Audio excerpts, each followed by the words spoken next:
Hello students, welcomes you all in online classes by Mount Lucky Academy Secondary School, Balodra.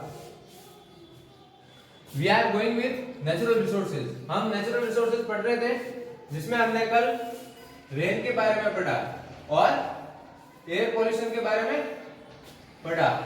What are the causes? How they occur? We have already studied. Now we are going to start water. Water is wonder liquid. As we all aware about the water, how it is formed or what is the necessity of water in our daily life. हमारे daily life में इसकी necessity क्या है, ये हम all aware है इसके बारे में. सबसे पहले हमने earlier session में जो रेन पढ़ी थी, तो वो मेजर सोर्स था वाटर का ऑन अर्थ, और अर्थ पे सस्टेन करने, लाइफ सस्टेन करने के लिए भी एक मेजर फैक्टर जो था वो था हमारा water.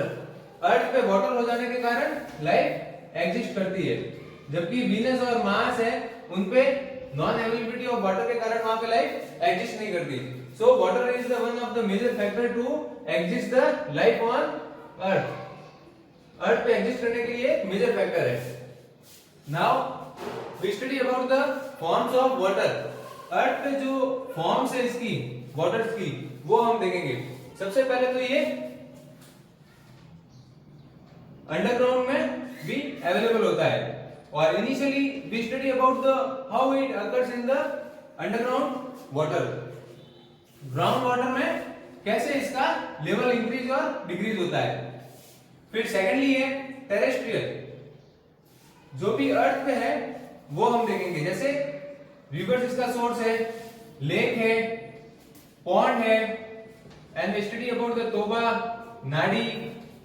This all are the sources of the water. फिर थर्ड है हमारा एटमॉस्फेयर. एटमॉस्फेयर में भी वाटर अवेलेबल होता है. किस फॉर्म में होता है वो? वाटर वेपर की फॉर्म में. In earlier session we have study about the evaporation of water and cycle of rainfall, how clouds are form and how rainfall occurs. तो उसमें हमने देखा था वाटर वेपर भी अवेलेबल होता है किसमें? एटमॉस्फेयर में. So these are the forms of the water available in the nature, available in the atmosphere and our earth. Earth पर जो भी अवेलेबल है वो ये फॉर्म्स हैं. हम देखते हैं समर सीजन में. समर सीजन में वाटर की बहुत शॉर्टेज होती है, तो लोगों को काफी पानी फैच करने के लिए दूर दूर तक जाना पड़ता है, क्योंकि रूरल एरियाज में we don't have any water supply system. Water supply system ना हो जाने के कारण people have to go far away from their house to fetch the water. Water fetch करने के लिए बहुत दूर दूर जाना पड़ता है. क्यों? कि वाटर सप्लाई सिस्टम ना हो जाने के कारण. और वो वाटर जो फैच करता है वो कौन से फॉर्म्स में अवेलेबल होता है? वो होता है या तो वेल्स होता है, या पॉन्ड्स होता है, या रिवर्स होती है. हमारे राजस्थान एरिया में देखें तो रिवर्स तो है नहीं, इसलिए यहाँ पे जो है वो वेल्स के द्वारा ही पानी फैच होता है. We have only one source of water, that is well, and we have also बावड़ी but not in the accurate level. So these are the levels of the water. ये फॉर्म्स है हमारी जो वाटर अवेलेबल होता है. फिर हम देखेंगे कि हमारा जो वाटर है, most of the earth cover by the water is saline. जो हमारा ओशंस है, सी है, तो ये सब, और वाटर तो खूब है हमारे पास, लेकिन ये ओशंस है. और टेरेस्ट्रियल की बात करें तो हमारे पास वी हैव ओनली ग्लेशियर्स. हमारे पास सिर्फ ग्लेशियर्स ही है वाटर अवेलेबिलिटी के लिए. तो ग्लेशियर्स है वो, हम जैसे जैसे global warming day by day increase हो रही है, वैसे वैसे टेम्परेचर भी इंक्रीज हो रहा है. टेम्परेचर इंक्रीज हो जाने के कारण जो ग्लेशियर्स हैं वो हमारे मेल्ट होने स्टार्ट हो रहे हैं, मेल्ट हो रहे हैं ये. इसमें हमने पिछले 4 to 5 years we have seen that the sea level, जो सी लेवल है हमारा, एक आता है MSL. What is MSL? MSL is the mean sea level. जो सी का लेवल है वो मीन सी लेवल. और कहां पे मेजर करते हैं ये? We measure at Bombay high. Bombay high में in 19 years we have measure the MSL, mean sea level. तो इन ग्लेशियर्स जो मेल्ट हो रहे हैं, इसमें इसकी वजह से जो हमारा MSL है वो काफी इंक्रीज हो रहा है और 1 से 2 मीटर तक लास्ट 10 इयर्स में ये इंक्रीज हुआ है और ये अभी भी इंक्रीज हो रहा है। So this is a MSL mean sea level. तो ये होगी दूसरी फॉर्म्स जो सैलिन में है और ग्लेशियर्स है हमारे पास। अब हम पढ़ेंगे कि इक्विटिक लाइफ है वो कैसे अफेक्ट करती है इनसे। जो हमारा वाटर है उससे इक्विटिक लाइफ कैसे अफेक्ट करती है। जैसे ये कोई पॉन्ड है, इसमें हम देखते हैं कि water is available at still. ये स्टिल है, इसमें इसका जो टेम्परेचर है, जैसे ये इसकी हाइट है, ये पॉन्ड है, यहाँ पे सनलाइट जो अपर लेयर है वो तो हॉट एंड कूल होती रहती है according to day and night. Night में कूल एंड डे में हॉट। जो बट नीचे वाली जो लेयर है हमारी पॉन्ड की, उसमें हमेशा पानी जो है वो कूल रहता है, वाटर जो है वो कूल रहता है। तो यहाँ की इक्विटिक लाइफ और अबव सर्टेन हाइट की इक्विटिक लाइफ डिफरेंट होती है। यहाँ पे वो वेजिटेशन और वो इक्विटिक लाइफ होगी जो जिनको टेम्परेचर कूल चाहिए, दैट नीड्स कूल टेम्परेचर। और अपर है वो जो some amount of heat can be absorb, और वो हीट को एब्जॉर्ब कर सकते हैं। वो अपर लेयर में इक्विटिक लाइफ होगी और नीचे में इक्विटिक लाइफ अलग होगी। So we have 2 layers of aquatic life at one pond. एक ही पॉन्ड में 2 तरह की इक्विटिक लाइफ होती है। और हम ज्यादातर पॉन्ड्स में वगैरह देखते हैं तो जो DO होती है, most of the DO which is dissolved oxygen. Then we have the term DO. DO is our dissolved oxygen. Whether talk about humans or animals or plant, DO is very necessary terms. dissolved oxygen है वो हमारी necessary terms है। कोई भी vitamins हो गए, proteins हो गए, ये किस फॉर्म में हमारे बॉडी में एंटर करते हैं? ये DO की फॉर्म में, डिजोल्व में एंटर करते हैं हमारे। और अब ऑक्सीजन की बात आती है, डिजोल्व ऑक्सीजन। तो इक्विटिक लाइफ की हम बात करें तो इक्विटिक लाइफ जो है वो पानी के नीचे भी, जैसे सीज है, सीज के बॉटम लेवल पे भी, ओशंस के बॉटम लेवल पे भी ये कैसे सरवाइव करते हैं? They need oxygen, they need oxygen to photosynthesis. Photosynthesis के लिए उनको ऑक्सीजन की जरूरत होती है, लेकिन ये फिर भी यहाँ बॉटम लेवल पे भी सनलाइट एंटर हो नहीं पाती है, तो ये कैसे सरवाइव करते हैं? क्वेश्चन है हमारा, how they survive at the bottom of the oceans. So our answer is the DO। जो ऑक्सीजन होती है वो हमारी पानी में डिजोल्व की फॉर्म में होती है। ये this is in form of dissolve in our water. So they get oxygen from water in the form of dissolve. जो हमारी ऑक्सीजन होती है वो डिजोल्व होती है वाटर में, वहीं से ये ऑक्सीजन लेते हैं और अपने फोटोसिंथेसिस और फूड प्रोसेसिंग करते हैं। और सिमिलरली फॉर फिशेज, फिश के लिए भी यही DO है वो यूज में आती है, प्लांट्स के लिए भी यही आती है, और फिशेज और इक्विटिक लाइफ जो होती है उनके लिए भी यही फॉर्म यूज आती है, जो कि है हमारी DO। और मिनिमम DO जो होती है वो कितनी होती है? 4 ppm।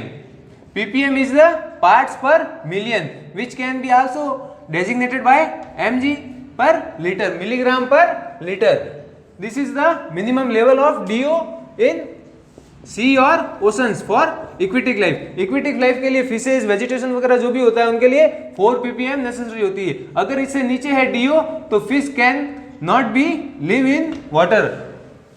वाटर सीज में, ओशंस में फिश सर्वाइव नहीं कर पाएगी अगर इससे नीचे DO है हमारी। तो इक्विटिक लाइफ और फिशेज, एनिमल्स वगैरह के लिए DO ही होगी। और हमारी बॉडी की बात करें, जैसे हम कोई मेडिसिन लेते हैं तो वो क्या होती है? डिजोल्व होकर फिर हमारे ब्लड में एंटर होती है, फिर इसी से पूरे बॉडी में सर्कुलेट होती है। So everything can transport by the dissolve और इन डिजोल्व फॉर्म। डिजोल्व फॉर्म में ही वो ट्रांसफर होती है। ये तो हो गई हमारी इक्विटिक लाइफ और DO के बारे में। जो हमारा बॉडी है, it comprises of 75% of water. हमारी होल बॉडी में 75% जो है वो पानी है। और पानी क्यों जरूरी है हमारे बॉडी के लिए? To maintain its temperature. जो हमारा बॉडी का टेम्परेचर है उसको मेंटेन करने के लिए जो हमारा वाटर है, इट इज नेसेसरी कंपाउंड। और जो मिनिमम टेम्परेचर है वो बॉडी का वो कितना रहता है? 37 degree Celsius. We have in temperature measure करने के लिए अलग अलग फॉर्म्स होती है, जैसे फ़ारेनहाइट होती है, डिग्री सेल्सियस होती है, रेडॉन होती है, ऐसे करके 4 तरह की फॉर्म्स होती है टेम्परेचर को मेजर करने के लिए। सो minimum temperature of our body is the 37 degree Celsius, and to maintain the temperature of our body we need water. Water ही है जो हमारे बॉडी के टेम्परेचर को मेंटेन करता है। कैसे मेंटेन करता है? जैसे समर्स की बात करें, अभी गर्मी खूब ज्यादा है, समर की बात करें तो वी गॉट स्वेटिंग्स, हमारे पसीने वगैरह जो आते हैं वो बॉडी के टेम्परेचर को मेंटेन करते हैं। अगर बॉडी ज्यादा गर्म हो जाती है तो वी गेट स्वेट, तो स्वेट आने से जो बॉडी का टेम्परेचर है वो धीरे धीरे डिक्रीज होने लगता है, कूल होने लगता है। So this is the only because of water, water है इसीलिए ये बॉडी का टेम्परेचर मेंटेन करता है। फिर बात आता है विंटर की, तो विंटर में भी जो हमारी बॉडी है वो इंफ्रारेड रेड एक्सट्रैक्ट करती है। इंफ्रारेड रेज जो होती है उससे हमारी बॉडी वार्म रहती है, गर्म रहती है। सो it's all about the water. फिर हम बात करते हैं रेनफॉल पैटर्न की।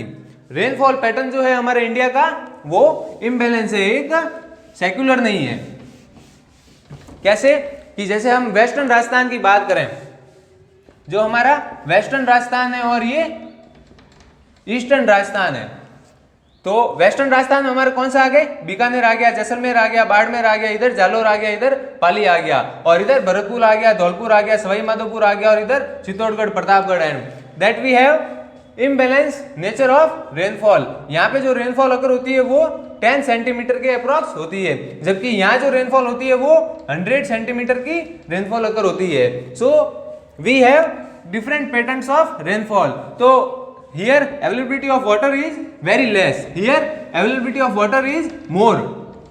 यहाँ पे हमारे पास पानी की अवेलेबिलिटी खूब ज्यादा है और यहाँ पे कम है। तो obviously according to water availability of water biodiversity will be different. Biodiversity जो होगी हमारे पास डिफरेंट होगी। जो यहाँ पे है, यहाँ पे हमें वाइल्ड फ्लोरा ज्यादा मिलेगा, जो जंगली घास वगैरह होती है जैसे कैक्टस वगैरह है, तो ये हमको डेजर्ट एरिया में ज्यादा मिलेंगे। जबकि यहाँ है वो we have flowers and more number of trees. यहाँ पे फ्लोरा भी ज्यादा होगा, ट्रीज भी ज्यादा होगा, फ्लावर्स वगैरह है, कोई फ्रूट्स वगैरह है वो भी हमें ज्यादा मिलेंगे, क्योंकि वाटर की अवेलेबिलिटी ज्यादा है, 10 सेंटीमीटर एंड 100 to 120 सेंटीमीटर। और इसी तरह हम ईस्टर्न इंडिया लेते हैं, जैसे गुवाहाटी हो गया, मेघालय हो गया, नागालैंड हो गया, अरुणाचल प्रदेश हो गया, वहां पे पूरे ईस्टर्न में we have heavy rainfall approx 200 to 250 centimetre, इतनी हमारे पास रेनफॉल होती है ईस्टर्न इंडिया में। तो वहां का जो बायोडाइवर्सिटी है वो यहाँ से अलग होता है, क्योंकि कुछ प्लांट्स जो होते हैं वो कम पानी में भी सर्वाइव कर जाते हैं, और कुछ प्लांट्स होते हैं जो खूब ज्यादा पानी चाहिए उनको। जैसे हम क्रॉप्स की बात करें, जैसे rice and wheat, they need more amount of more height of water, and we have one major crops bajra. Bajra needs only small amount of rainfall. In 10 centimeter bajra can be grown highly, and this need 50 to 100 centimetre of rainfall. So ये crop में ही हम अगर compare करें तो दो crops अलग अलग patterns पे फॉलो करती है। तो it's all about the availability of water and biodiversity. Biodiversity भी इसी के ऊपर है, और डाइवर्सिटी ऑफ लाइफ, जो हमारे एनिमल्स वगैरह है, यहाँ पे एनिमल्स है वो कुछ सर्वाइव नहीं कर पाएंगे, कुछ सर्वाइव कर पाएंगे। जैसे नीलगाय है, हियर वाइल्ड काऊ, नीलगाय है वो हमारी यहाँ सर्वाइव कर जाती है और यहाँ पे भी सर्वाइव कर जाती है। बट अगर हम बात करें जैसे लॉयंस की और अदर एनिमल्स की, तो वो जो यहाँ जिनको पानी की अवेलेबिलिटी ज्यादा चाहिए, they need more amount of water, तो वो यहाँ पे सर्वाइव नहीं कर पाएंगे। We have only animal like deer and camel, यही यहाँ पे सर्वाइव कर पाएंगे because of availability of water. So it's all about the water. We have study about DO, dissolve oxygen, और ह्यूमन बॉडी में वाटर की क्या नेसेसरी है, उसका टेम्परेचर मेंटेन करने के लिए। फिर हमने पढ़ा बायोडाइवर्सिटी, फिर एनिमल्स के बारे में। तो यही हमारा था इसका वाटर का। फिर हम देखते हैं कि जो earlier session we have study about the monsoons. We have two patterns of monsoon, one is the south west monsoon and another we have north east monsoon. तो these two monsoons get different rainfall. We have different rainfall pattern in our country. Next we have pollution, that is occur by the water. So we have water pollution.